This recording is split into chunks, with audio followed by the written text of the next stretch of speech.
Technical గా కూడా చాలా స్ట్రాంగ్ గా ఉండాలని డిఓపి నుండి డైరెక్షన్ డిపార్ట్మెంట్ కానివ్వండి, ఆర్ట్ డిపార్ట్మెంట్, సౌండ్ డిపార్ట్మెంట్, మిగతా అన్ని డిపార్ట్మెంట్స్ మంచి టెక్నీషియన్స్ పెట్టుకున్నాము.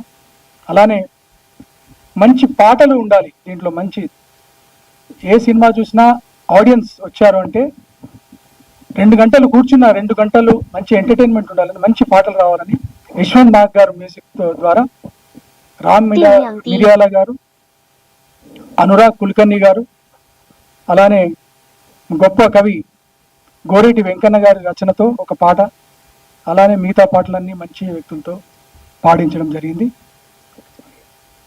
ఈ మొత్తం సినిమా,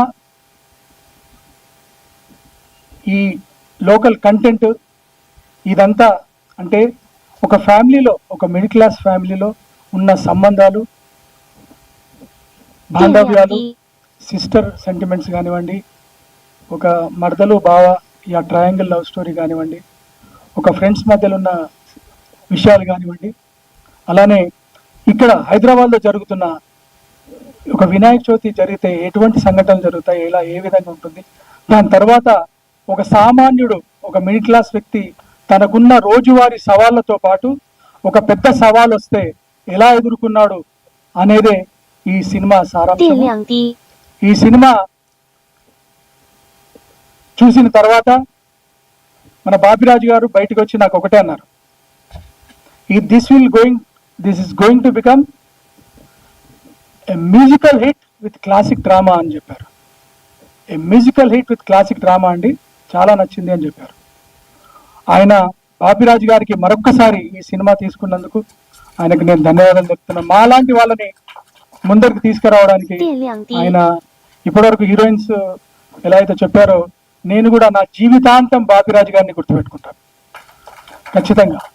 అలానే బాపిరాజు గారు ఎంత హార్డ్ వర్కరో అంత స్మార్ట్ వర్కర్ కూడా.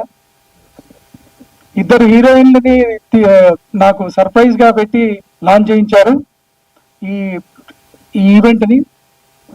ఆయన పాయింట్ ఏంటంటే ఇంకో సినిమా తీస్తున్నాం మాతో అని చెప్పారు. సరే అనుకున్నాను.